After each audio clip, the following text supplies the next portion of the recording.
welcome back. And if you're just joining us, we're talking about capacity building and utilization.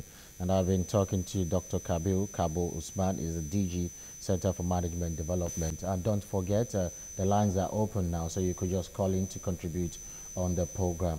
Doctor, yeah, thank you for still being part of the program. And we were talking about issue of corruption and how it relates to the public service. Yes. And the public servants being pointed to as being corrupt in this instance.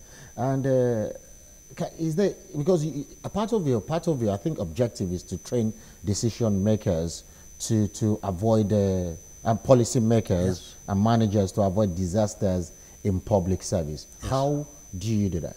Well, as I have said to you earlier on before we went on the break, I was trying to let you know the relevant, criteria and the qualities that are required for anybody even to be in the public service or to be appointed to the public office. So there should be, you have the round pegs inside the round holes. Yes, so we must make sure that these things synergized. And typical example, as I was saying to you, you talk about integrity, you talk about professionalism, you talk about loyalty. Without those things, you cannot function. There is no way you can deliver. That's like disaster democracy. Already. Exactly. If you don't have those. If you don't have those. And more other things as well. You have to be emotionally intelligent because you don't exist in space. You are living with people. You are living in a society. You must be very sensitive, not insensitive, to realities and situations. Typical example about areas of discrimination, typical example about areas of tribalism, and so on and so forth. Because that is not going to bring unity. It's going to be divisive. And more other elements. This is why, people talk about quota system. There is nothing wrong with a quota system. Primarily, it's not the primary one. And there is nothing wrong addressing issues in terms of gender, if it is not the primary one. The primary aims are areas to do with the prerequisite, qualities that are required, which is to do with the integrity, professionalism, and loyalty. But yes, you can look at where somebody comes from. And you look at whether somebody is a male or a female. We cannot disagree with that. But if you look at it all globally, in that context, and from our own professional point of view as technocrats, there is honestly nothing wrong with what the president has done or with what most of the governors did, in their respective states. Can I quickly take our first caller? Ogaba is calling from Makurdi, Benue State. Good morning, sir. Ogaba, are you there? Yes, Dapo, morning. Good morning. Welcome back from your holidays, and I hope you went to Alale camp where we used to eat bush pig in those days. Thank you very much. I want to say that a CMD is your neighbor, so it's the neighbor of TVC in Lagos there, and they are enjoying undeserved airtime because from what all indications, if what is saying, what Alaji is saying has transpired in this country, CMD should have made a lot of impact on Nigeria. I know that what can civil servant learn from another civil servant? That's another issue entirely. I want to say that these people enjoy budgetary allocation, which is undeserved. They should be merged with a higher institution where they can, make their contributions, where they can train the civil servants, and the higher institution can benefit from the budgetary allocation that is going to them. And we need to do ourselves a lot of. It will do us a lot of good if institutions like this that are getting a lot of money from the yearly budget is properly channeled, and we properly restructured, and we will get a lot of benefit eventually. Thank you very much. And thank you very much, Adaba. It tied there different things into what. Number one, he was talking about what will a civil servant or civil servant teach a civil servant. And again, you were complaining about funding the last time when we went on break, but you're saying you guys are taking all the money. Well, I think it's because he is not having a clear understanding of how the envelope budgeting system works. If you take an example of our own agency, we are certainly, funded in terms of the salary of the staff. And even in terms of our overheads, we are only funded, only a certain percentage of our overseas in the regions of about 20% of what is required. So what we have to do is to make sure that by the time we are delivering training programs, for the civil servants, we will charge them exactly how much it will cost us to deliver those programs, because those programs are not funded by government, not a penny. And in the process of doing that, we charge about 5 to 10% additional, so that we can meet, the cost of our overheads. Okay. But the challenges we have got is that if you have got a minimum number of, participants, it's viable to run your own program of about 12, and you end up getting only 2. Now you are in a conundrum. And that's the kind of situations we are in. So because of that, it is mandatory for us to deliver those training programs, even to those 2, because they may all have come from Abuja.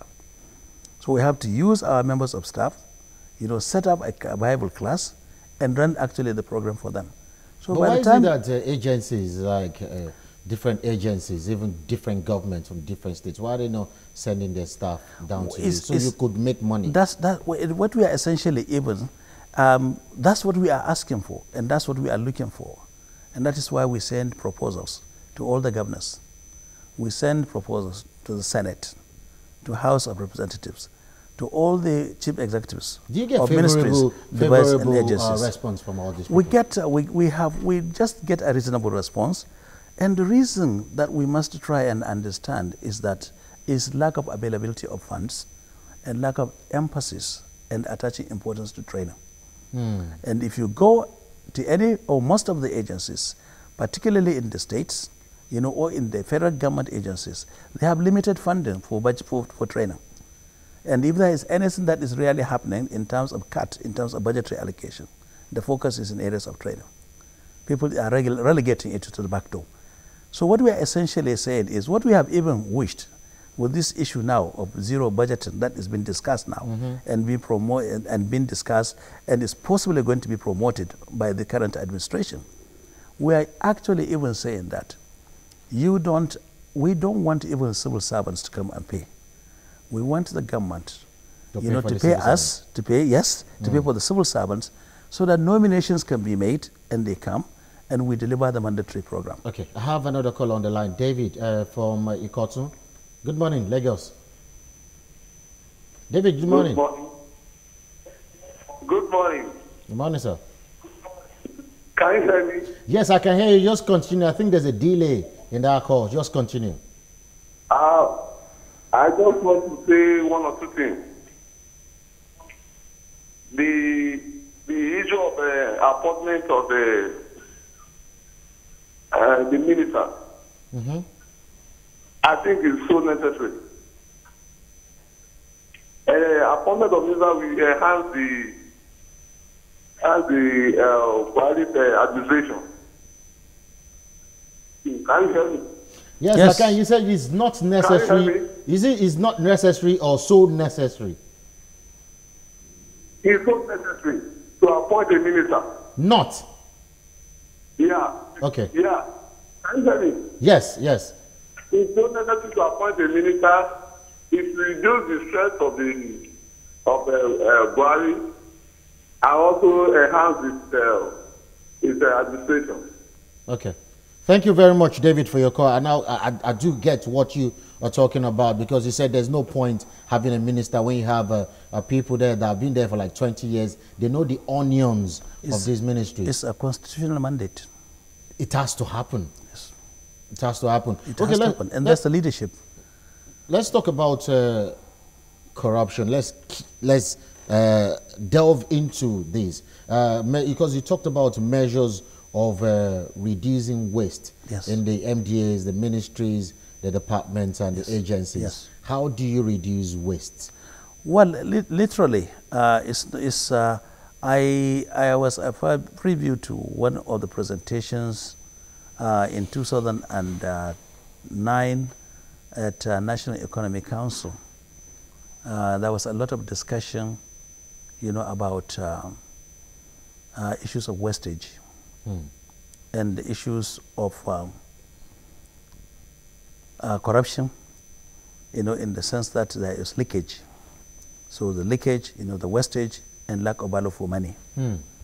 And we felt from that day, if we are going to deliver any training programs, this should be integral part of what we will discuss with the civil servants, so that people can see the ills of it and the negative of it and shun away from it. Typical example, we do ask 3 questions. If you really have an expenditure, the first question you would want to ask, whether it is an activity, whether it is an equipment, or whether it is a material, do you really actually need this? And if, forget about the government, think about yourself. Let's assume it is your own private outfit. What will your decision be? What will your position be about things? So there should be a scale of preference. So there must be a scale of preference and areas of priority. And also you see, okay, do you need 100? The question is whether you need 50. And of course you used to buy 50 at X amount. What else have you done, to make sure that you could get, 70 for that same amount of price? And it's all about, change management, change agenda, making people realize, actually for themselves. We'll talk about that change management, change agenda, because there's the change mantra. That's right. Yeah, coming up now. So I have Chris from Orile. Good morning, Chris. Good morning. Good morning, sir. Yeah. Please, I want to ask, it's like we are having too many training institutions at the civil service level. So I want to know the harmonization. What is the difference between CMD, ITF, the industrial training fund? Okay, fund. Okay. We also have one at Badagry, they call it ASCON, administrative something, and the other one at Apapa, all of them training in Nigeria. And I feel that they are all being funded by government. So I want to find out, what are the harmonization? Are they not teaching the same thing? Is it not extra burden to the government? Or who are their targeted audience? Well, let me leave Doctor to answer that. Thank you very much, Chris. Well, I think this is an excellent question. The first is there aren't enough management development institutions, to cope up with the demands of Nigerians. We have about 170 million population. And when you look at it by extension, you believe that there are about, three management development institutions in each state. And you are talking about, 37 states. You are talking not more than about 120 management development institutions. You divide that, possibly by about, 120 million. So you consider that is just 1 million per institution. And there is no institution that can train more than 10,000, civil servants a year. So what we have got is not enough. What we have got is not actually enough.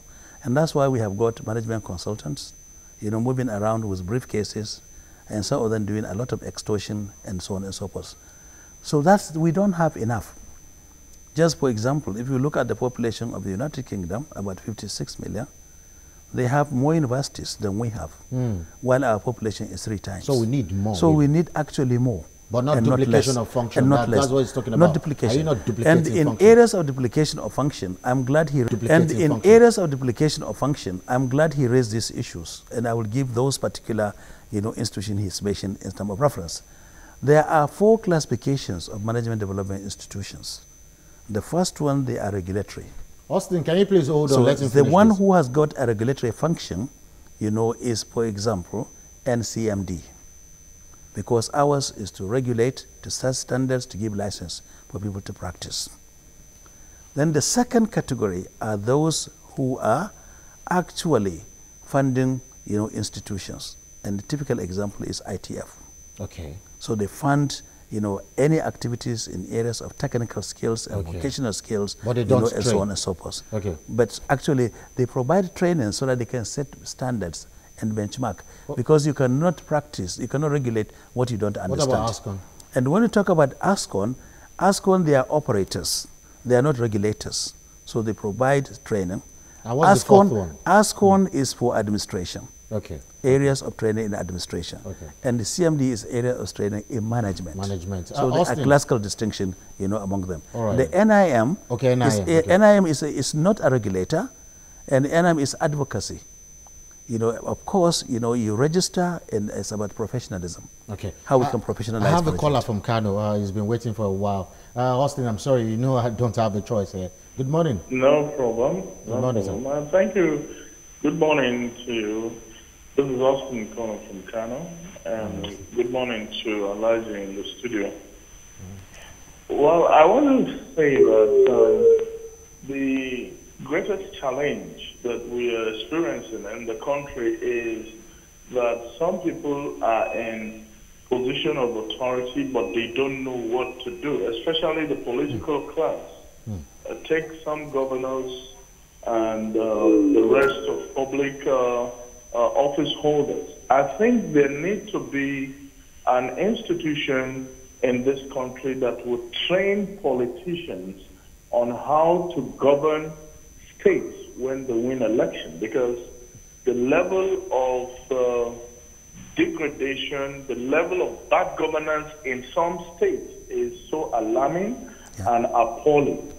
I will suggest that there should be a creation of an institution that would train public office holders, especially the political class, because some people just win election and they just don't know what to do.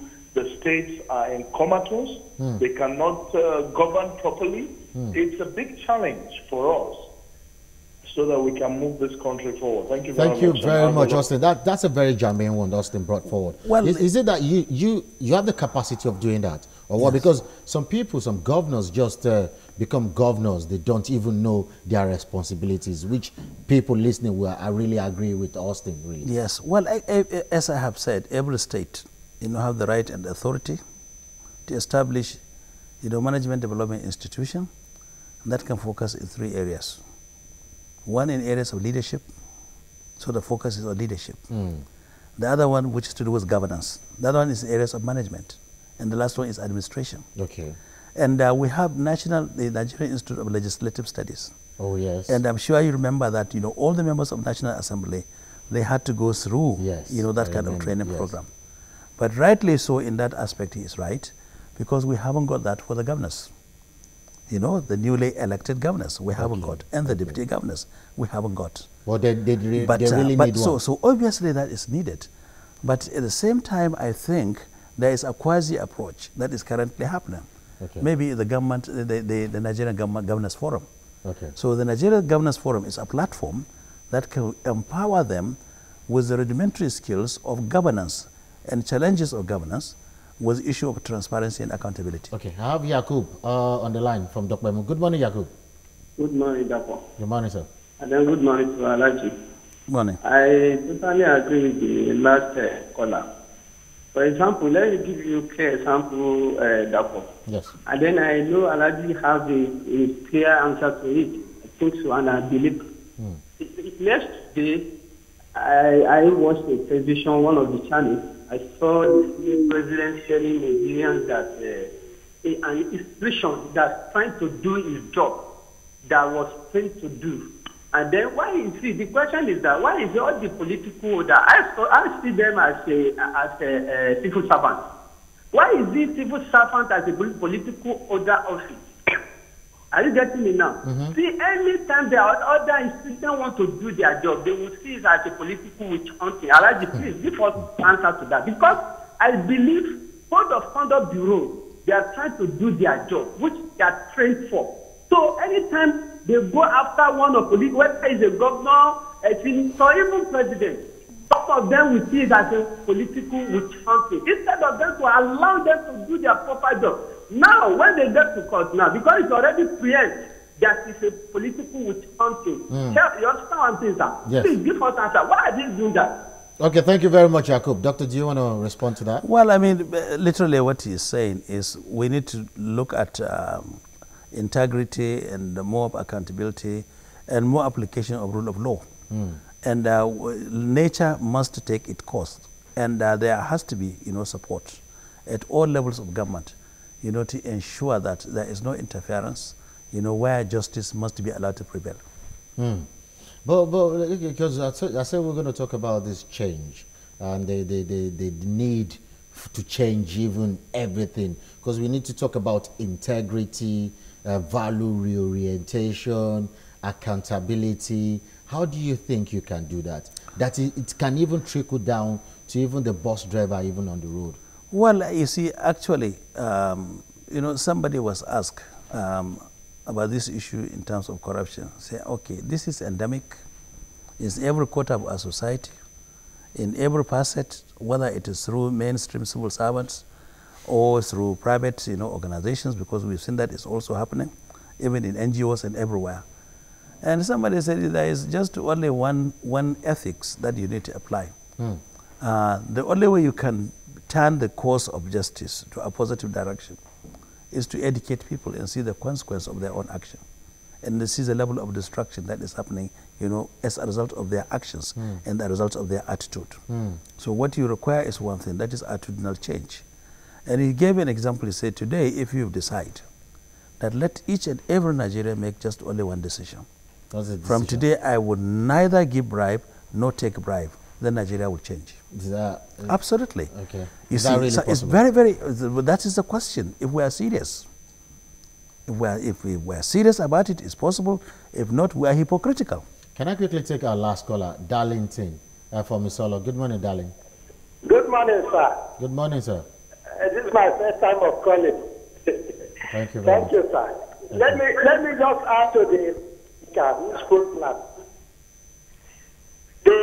My own constitution, let there be an institution where anybody who wishes to hold any political office in this country, let them go through that process, maybe 6 certificate course, and when they come out, they have this certificate so that it will qualify them to contest for whether local government, state government, or federal government. Then so that they will be able to know what to do when they are being elected. Okay. Most of our councillors, if they don't know what to do. Most of our local government chairmen, they don't know what to do. Some of the people that come to the House of Assembly, they don't know what the House of Assembly is all about. Whether state or federal. So let there be an institution. Okay. But when a political holder has some certificate, I mean, okay, well, thank you very much, darling. So they could show their certificates. That's what well, you see, that is already in the Constitution, and also in terms of the Electoral Act. There is no way you can contest election on a certain position unless you have some level of certification and qualification. So it's already in there. I think what is not there is what he is talking about, and is making me to ask a question. People are in positions of power and authority, and they don't know what they are doing, or they don't know what to do. Well, I think it is the other way around. It is only because we possibly don't know what to do. That's why they don't know what to do, because we voted them to office. So it is our decision, and we have a responsibility to blame ourselves for letting people who don't know what to do to be in position of power and authority, while the boat is in our own hands. So we need to really look back, you know, on ourselves and change our attitude and go in the positive direction and look for those people with integrity. So everything comes down to the man that voted this people. Of course. In conclusion, because we're rounding up now, what is it that you have at the back of your mind you want to say before we leave? Well, we got an excellent opportunity now. And the government is very responsive. The government is listening. And people understood. We made mistakes. We want to correct our mistakes. We realized the best way forward, you know, in the country, to have unity, to have integrity, and we do things with high element of professionalism. And from all indications, you know, the agenda is set. So I'm beginning to see, you know, change of attitude. If we maintain this momentum, I'm sure Nigeria will be a better place. I'll get to the promised land soon. Thank you. Thank you very much, Dr. Kabir Kabo Usman. He's a DG, Center for Management Development. Thanks very, very much. And that's our package today. My name is Dapo Aruwajoye. I'll see you then, and God bless Nigeria. Bye for now.